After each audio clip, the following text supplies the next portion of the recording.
a role like this, suffice it to say, does not come along often. What sense of opportunity did you feel like you had, and maybe what sense of responsibility did you feel in taking it on?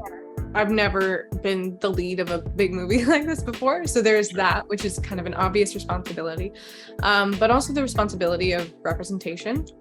This is about Comanche people in the 1700s, which I am not Comanche. I am Lakota, Nakota, and Dakota.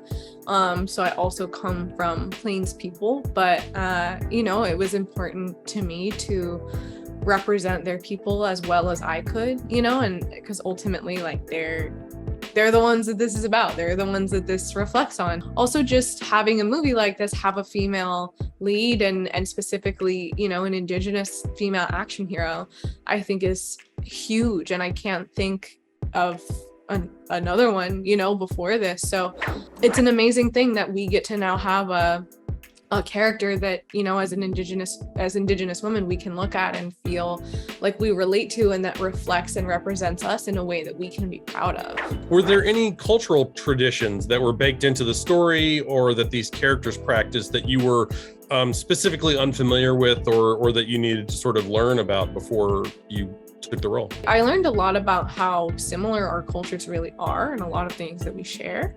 But even I think the language was the biggest thing. I mean, what you see on screen, there's just so many details, from cradle boards to outfits to, when Nadu comes up on the field of, dead buffalo and puts out an offering for that, that's all stuff that is very real to our people.